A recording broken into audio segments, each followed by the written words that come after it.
Serious, what are some scary urban legends you have heard of? Story 1. Attention. Serious tag. Notice. Jokes, puns, and off-topic comments are not permitted. In any comment, parent or child, parent comments that aren't from the target group will be removed, along with their child replies. Report comments that violate these rules, posts that have few relevant answers within the first hour, and posts that are not appropriate for the serious tag will be removed. Consider doing an AMA request instead. Thanks for your cooperation and enjoy the discussion. I am a bot, and this action was performed automatically. Please contact the moderators of this subreddit, message Compose, or ask Reddit if you have any questions or concerns. Story 2. Not sure this counts as urban legend because it was super specific to where I grew up, but my elementary school had a big field for kids to play in during lunch and whatnot. On one side, right by the fence, there was a huge tree that someone had tied a bunch of chicken bones to, all up in the branches. So, being small and having underdeveloped brains, all the kids believed those were children's bones, and that if you went to the tree alone at night, a man would come out of the roots, eat you, and add your bones to the tree. Story 3. I don't know how common this is, although in my state, there is an area of woods referred to as the 7 Gates of Hell. The story goes that there used to be a mental hospital nestled in the middle of the woods. The first and second gate are overtaken by the tall grass, and the only original standing parts of the entrance. Apparently, there was a massive fire that consumed the hospital. Some perished, others were left to make their way through the woods. If you plan to go, you need to go at sundown. Once you pass through the first 2 gates and proceed, you begin to hear a rustling in the bushes. However, even approaching the 4th gate is where most people decide to turn back. You feel as if you're being watched, or something is rushing around you. The legend has it that you begin to hear whispers or shouts as you're getting closer to the 7th gate. The very last gate is supposed to be the mental hospital in flames. Whether or not you can find the trail to return to the 1st gate is unknown. Story 4. So this is an urban legend in my school's 4th floor bathroom. Basically, a student walks into one of the stalls and does her business. Then a voice starts to whisper to her, saying Respacite over and over. She starts getting freaked out, so she finishes up and leaves as fast as she could without looking back. Then she tells the story to her very religious teacher, who happens to be a good friend of hers. The girl mentioned the weird whispers, and the teacher's face turned pale, because the word respacite is Latin, and if translated into English, the voice was telling her to look up the whole time. Story 5. We have the man in gray in South Carolina. The legend goes that if you see a man in a gray suit on the docks before a hurricane and you evacuate, the hurricane will pass over and you will be spared. If you see the man and stay behind, you will die. People do not take it lightly. Edit. Spelling. Story 6. That the girls' bathroom at my elementary school used to be a boys' bathroom, and a boy got eliminated by bullies in there, so they changed the bathrooms around. Scared me so much when I still believed it, when I was still going there. To be fair, they were creepy bathrooms. 3rd graders can come up with some weird shoot. Story 7. This was kinda something that was just talked about in a pool of friends with me. But here we go anyway. So one day, I was out in the woods with a couple of my friends and neighbors. My neighbors had to go back to their house for lunch, so me and my friends had decided to split up and look around the woods for some branches to build a fort out of. My friends went a little further out than I did, so I was waiting at the fort for a bit for them to come back when I heard rustling behind me. I figured it was just a deer, because there was and still are a ton of them in my area, so I just kinda ignored it. But I kept hearing it back and forth in what sounded like the same spot, but getting closer each time I tried to ignore it, but I eventually turned around and I saw what looked like a person on all fours, covered in moss and dirt. And then they ran away, scared the Jesus out of me, so I ran away. But yeah, never found out what it was. Had to text my neighbors that I had gone inside. My friends saw me sprinting up the hill to my house. Not super spooky, but it gives me the chills to remember what it looked like. Answer: yeah, that would deduct some minutes off of my life. Similar to you, but I was coming home from work about 3 years ago. There are woods that surround the roadway behind the house. It was after 10. I had not one drop of adult beverage, and I catch sight of a deer behind a fallen tree in the woods as I was coming down the hill and rounding the corner. There is no mistaking the features of a deer, especially one with a large rack of antlers, right? All of a sudden, I watched this deer stand on twos effortlessly, just like a human does getting up from a chair. I was by myself and yelled, "Out, what?" But there was no way I was turning around to get a second look. As soon as I pulled into the driveway, I took all of my stuff in one shot and booked it into the house. Story 8. Not exactly an urban legend, but here it goes. There was a wealthy old woman my mom used to work for when I was a teenager, who lived all alone in a centuries-old house. She had mobility issues, so she had lived in the dining room only for decades, which she had converted to a living room, bedroom. When my mom was busy, I would do odd jobs for the woman who would send me into different rooms of the house to tidy up. These rooms hadn't been opened in 20 or 30 years, and there were 2 or 3 that used to be her late husband's medical practice. There was an actual human skeleton hanging in the examination room, medical supplies that were 30 years out of date, all just lying around. It was creepy, but nothing really scary. A few times when I went down to get paid after finishing up, we'd hear noises like someone was walking around in the house, and she'd nonchalantly just say, "It's just spooks." I never believed in ghosts, and still don't. One night though, when she was out of town, she wanted someone to watch the house because she was afraid of break-ins. My dad and I stayed over, and after we had locked all the doors and windows and got ready to go to sleep, I heard someone walking in the halls. I shot out of bed immediately to find my dad doing the same.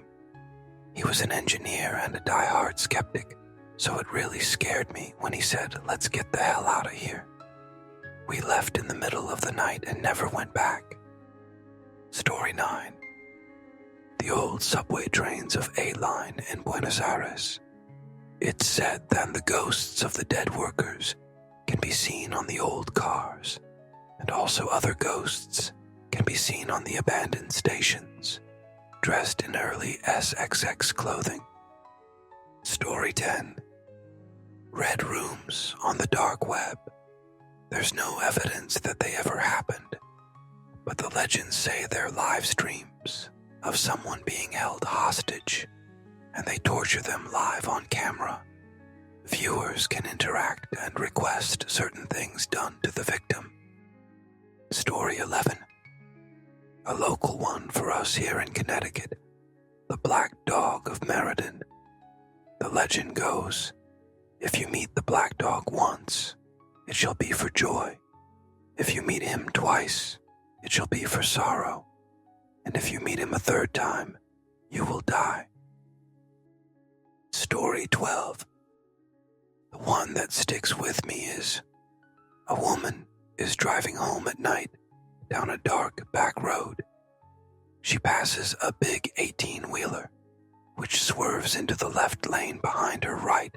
After she passes and begins flashing its lights, she checks to make sure her brights aren't on. They aren't, and speeds up, thinking the truck driver must be angry with her. But he keeps riding her bumper, periodically flashing his lights. Eventually, she pulls into her driveway, and the truck pulls right behind her, brights on full blast. The trucker runs up to the car carrying a loaded shotgun and fires into her back seat. She turns around and sees a dead man laying on her floorboards with a knife in his hand. I don't get in a vehicle without checking the back seat, no matter how sure I am that I locked the doors, because of this old and infamous urban legend. Story 13. During high school, I worked at a movie theater. I was an usher. Yeah, not very exciting, but as a high schooler, it was fine. Nevertheless, I was being trained and guided and had to clean the theaters and take out the trash to the compactor. The elevator to the compactor always felt weird for me, and I'm not claustrophobic at all. After a while, one of my co-workers told me that a past employee years ago had a heart attack in that elevator, and that they found his body the day after. This was the reason why these were so paranoid on always having ushers on pairs and never leaving them alone. Even though I thought it was BS, because an employee said it. On Sundays, the theater was barely active, and when it was just children, teens, or Hispanic families, which were nice most of the time there. I remember going into a Spanish following movie at one of the rooms. It was room 6, I believe, and I was alone since my companion was late. This was the opening shift, mind you, so I was brushing and sweeping the popcorn after the people left, and I noticed the reflection, as if a person was on the projector room. "How's it going, Brandon?" I called, as that was one of my managers, or so I thought. After a while, I heard steps coming to my aisle, and I chuckled brashly, saying, "What took you so long?" And I froze in pause as there was no one behind me. I thought it was them pulling a prank, but then I heard the steps again, and I just rushed down outside the theater. Later on, the managers confirmed to me that in fact a guy died in the elevator to the trash compactor. Also suspicious, since the trash compactor elevator is close to theater room 6.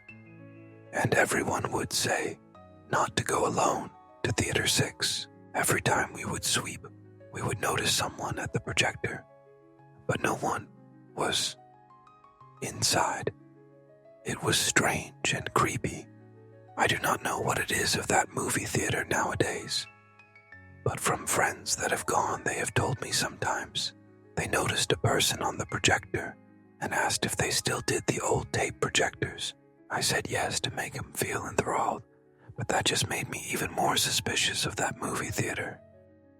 Answer: the back of the house in old movie theaters always gives me a creepy vibe. It's like it's stuck in the past, but the rest of the world has moved on. It's probably changed since digital film distribution became the rule. But back in the film days, the employees-only areas were full of old movie posters and promotional standees. The old-style cups and popcorn buckets that were left over when the ownership changes, and bits of film all over the place from repairs and splices. Couple all of that with smoking being permitted in a lot more places.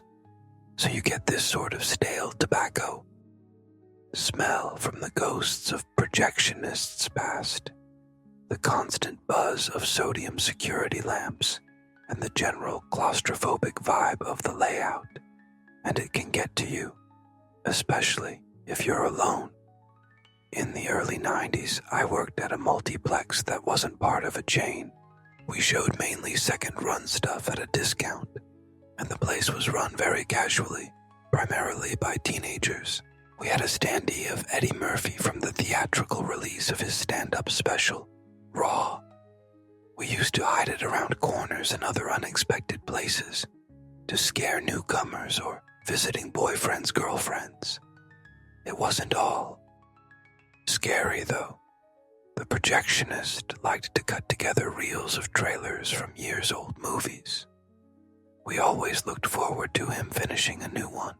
There's a weird sensation when you see all the hype for a movie and you know it was a flop, or someone who became a huge star featured in a small role or in a small picture, like seeing Tom Hanks in the trailer for The Man with One Red Shoe, a movie that didn't do all that well in theaters.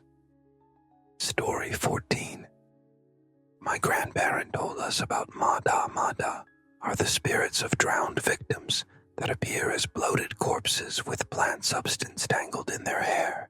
They are usually described as having a childlike appearance, perhaps because victims of water-related accidents in ancient Vietnam were often children.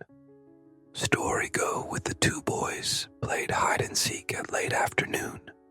The younger one hid near the river next to their house, accidentally drowned. He called help, but the sound not clearly. Plus it was dark. The older one heard the sound, but not realized it was his brother. Call for help. After several minutes, he couldn't find his brother, so he thought maybe his bro tired of playing and went home. So he went back home. That night when the family realized their son was missing, they went searching to find their son's corpse. The next day, they funeral for their son. The older at that time saw his brother's face in the window near his brother's coffin. His face was blue, plant substance tangled in his hair. Looked straight to the older brother, and every night he saw his brother on the window, near the gate, near the river. His brother called him to go near the river, to play together again. Too scared, the older brother told his grandma, and she said it was not her grandson. It was Mada who took the younger brother's figure to deceive people and drowned them. So she made a tool, I forgot what it was, burned some joss papers, and chased the Mada, but it not the end. The older brother need to stay inside the house until his brother's funeral was done. If he go outside, he may can't think straight and go to the river, drown himself, and another Mada will take his figure like how they did with his brother again. Answer: I heard a story pretty like this. If a person drowned a passing, he should have to make another person drawn, and so they can reincarnation. My grandma told me. Once, a woman with her baby walked near a river at night, and suddenly she felt someone was pulling her to the river by her feet, and the baby falls off, started crying, gee. When the woman was about to drown, the baby cried even louder. That woman felt the hand pulled her to the bottom of the river, suddenly gone, and she survived.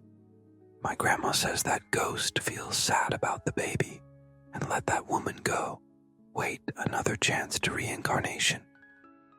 Story 15. This abandoned convent house I used to live down the road from in a small West Texas town has a hell of a lot of rumors about it. Officially, it was shut down due to a tornado weakening the infrastructure, but kept up for historical preservation, built by Germanic Carmelites in the 30s. Odd thing is, this was a region not known for large or devastating tornadoes. And as the years went by, the stories came up about this house. One of the strangest theories that came about in that town, I heard from my cousin, and that the real reason it was shut down was the priest impregnating the nuns and sisters, and having to hide the evidence over the years by eliminating and burying the newborns in the basement levels. Weird shoot. Story 16. The Jinn. I can remember an encounter that my cousin told me. So my cousin and the rest of the females of the family sleep on one big sheet together, since they all wake up in unison to pray, and it's a cultural thing. She said her aunt woke her up in the middle of the night asking for water, so my cousin went and got her a glass full. When she re-entered the room, her aunt was just standing in the corner of the room, facing the wall. My cousin called out her name, and the distorted, raspy voice of a man answers, "Did you bring me what I asked? You're not supposed to speak to a jinn, and you're supposed to give in to small requests, like a glass of water, or else the jinn will come back and ask for something greater." My cousin quietly sets the glass on the ground and quickly curls up next to her other aunts. She said she stayed awake for hours out of fear, but didn't hear anything, not her aunt moving from the corner, not the water being drank. Next morning, everyone woke up together as usual, and my cousin immediately questioned her aunt about last night, though the aunt insisted she had never asked for anything and had just slept soundly, but the glass from across the room was completely empty. Story 17. My hometown had a man whose face was severely disfigured from an electrical burning. He lost his eyes, nose, and one ear. He would take walks on a lonely stretch of road at night, as he was hesitant to go out during the day. He'd feel his way along with a walking stick. He was hit by cars more than once. He was called Charlie No Face, or the Green Man, for no apparent reason. People would go out on that stretch of road, listening for the tap-tap of his cane, and offer him a cigarette if they found him during his walk. Story 18. There's this one story about a woman who went nuts. She loved her kids so much that she didn't want them to grow up. Her solution: to drown them in a lake. If you are a kid or a teen, and you were to go near a lake at 3 a.m., legends say that she'll drag you to the bottom of the lake, and you'll die. Story 19. In Kentucky, we have enough dogman sightings and stories that we have regional variations. The one in particular that sticks with me is the legend of the Beast of Land between the lakes. Sightings date back to pre-Jackson Purchase days in that area. French fur trappers described a 7.5-foot tall man covered in thick black fur, with the head of a large wolf and long talons at the end of human hands. The loup-garou, they called him. It made him avoid western Kentucky like the plague. The legend I heard growing up that always disturbed me was that one of them eliminated a whole family. Locked in their camper, one humid Kentucky May night in the early 80s, tore the door off its hinges. The boys at the State Forensics Lab up in Frankfurt couldn't identify the hair sample from the scene. Legend has it, the sample came back canine, unknown. Legend also has it that the state police found the parents and teenage son arranged in a pile of viscera and limbs on the camper floor and splattered all over the walls. They followed a blood trail 50 yards to a tree line. The state police found the family's little girl 20 feet up a tree, half eaten. I always heard that the feds took over the investigation, covered it up to prevent panic. They even destroyed all the RV pads with the electrical outlets and water lines. I hear that all the state police homicide detectives that were there that morning died in psych wards, disappeared, or changed their name and left the state. Fun campfire story. Story 20. This is an old story from my home country of Mauritius. Back in the day, when the island was still very rural, a man was riding his motorcycle at night. While driving, he notices a beautiful woman walking all alone. He stops and asks if she needs a ride home. She says yes and gets on the bike. Noticing that she's cold, he lends her his jacket and continues driving. They arrive in her village and stop at her house. She quickly thanks him and runs to her door. He's so mesmerized by her beauty that he forgets to ask for his jacket. No big deal, he thinks. He'll just come back tomorrow. Besides, it'll give him an excuse to see her again. He returns the next day and knocks on the door. An old lady opens it and greets him. He says, "I accidentally left my jacket with your daughter when dropping her off last night. Could I see her, please?" She calls her daughter downstairs, but it's a totally different girl. He says, "No, it was your other daughter," to which the mom replies, "My other daughter has been dead for years." The man was shocked and refused to believe her, so the mom took him to the cemetery to show him the grave. Sure enough, her daughter was dead, and hanging on the tombstone was his jacket. Story 21. We had a story about the monster of Red Cedar Lake. Someone tied up their horse and went for a hike around the lake, came back later, and the horse had its head ripped off. Never mind that the Red Cedar Lake in question is about 6 feet deep at its deepest point. The legend lived on. Story 22. Skinwalker. Something that pretends to be human, but isn't. Also, apparently, there's this thing in humans that if we see something that resembles something too human, we get uncomfortable. Almost like our ancestors needed this evolutionary defense against something that could mimic humans. There's a theory it could be defense mechanism against dead bodies, but it's not as spooky. So please ignore this. Answer. I remember reading somewhere that various psychological studies across human cultures have determined that humanoid figures with dark, sunken eyes and pale skin are universally terrifying, independent of cultural tradition lore.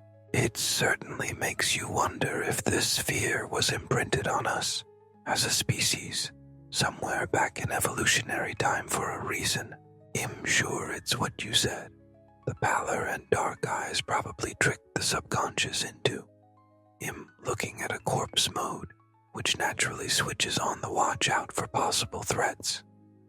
Close by, steer clear of the body beast sea of possible disease. Self-preservation instinct. Or maybe it's the same direct fight or flight response that diverts 100 of your attention to the sound of a twig snapping behind you. Story 23. In my local area, many people claim to have seen a strange man walking around with some kind of weird stick. A few have said that he always seems to be going somewhere, but never with a destination in mind. That man is me. I have bad knees and like to take long walks. I'm being fully serious. People can really think up a storm when they don't know literally everything. Story 24. Our local high school, small Midwest town, total of 300 students in the school, was built right beside the local cemetery.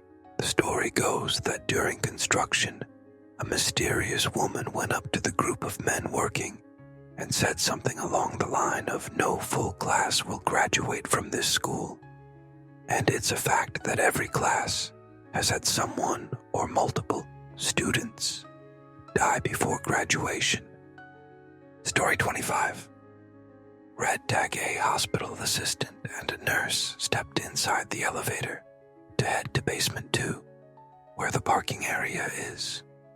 On the way to basement 2, they have to pass by basement 1, which is where the morgue is located.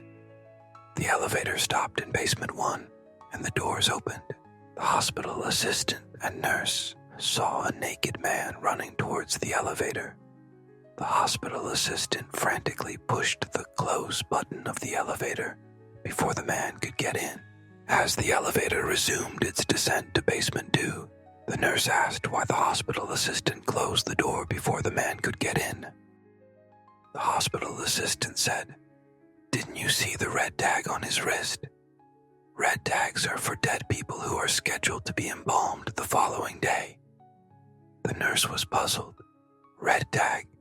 You mean something like this?" The nurse showed the red tag on her wrist